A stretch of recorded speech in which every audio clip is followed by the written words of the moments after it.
So the film is Shantyboat rediscovering a river way of life. And it's a story, really, about shantyboaters, which is kind of a community that's lost to us. And the memory of the shantyboaters is fading as well. And a man named Harlan Hubbard, who is an artist and a writer and a musician, and he was fascinated by the shantyboaters who were scrappy. They had to make their own way in the world. They didn't have much money and they had no resources. And so they would make their own boats. They would build their boats out of repurposed materials to just try to get by. But Harlan Hubbard saw beauty in that community. And he saw people that could make much out of little. And that inspired him. And so even though, he was a very educated person, he didn't come from that background, he wanted to join them. And so he built his own shanty boat, he and his wife Anna. They set sail down the Ohio and Kentucky rivers, and they lived on that boat for, years. He was also inspired by Thoreau, and he wanted to live a life of simplicity. And he thought that, a lot of people got caught up in consumerism and consumer culture, and he just wanted to avoid that. And so they bought this land in Kentucky. He built his own house. They had no electricity. They grew their own food.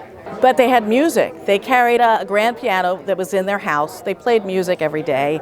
They read books to each other. Harlan was a painter. He was a writer.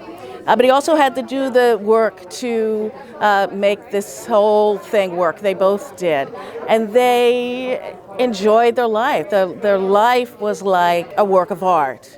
And it was very successful. You hear about people wanting to kind of get away from it all, and it doesn't always work. But these people were out there for decades. They were inspired by Thoreau, who for a very short time lived that kind of life and then gave it up. But Harlan and Anna Hubbard, for the rest of their lives, lived on this homestead with their art and their music. I just felt that this is a story that people should know. We think about, conservation now, but they weren't really thinking about it. They were just thinking about living simply and how you could live with joy, even though you're living simply. And then Art and Jerry thought a great way to help tell the story was by them building a shanty boat and setting sail and kind of trying to live by the principles of self-sufficiency that Harlan Hubbard did. So it's kind of a fun film in addition to, resurrecting some history. So Jerry had heard about it. He was just determined to build the shanty boat, and that's how we learned about Harlan and Anna Hubbard and their history. And I became fascinated by the whole thing, and I thought, oh my goodness, there's so much here I didn't know. And so I thought it would be fun to share with everyone, and so that's why we made this.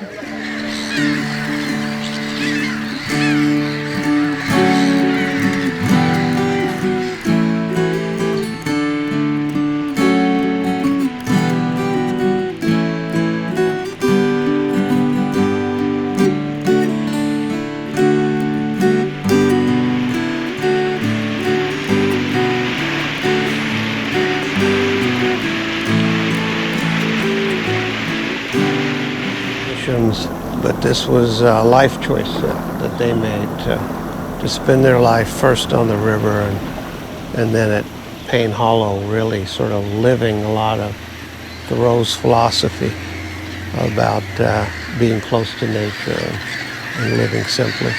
So Harlan Hubbard believed that people shouldn't forget to appreciate the beauty of the everyday. And that's something that stays with me.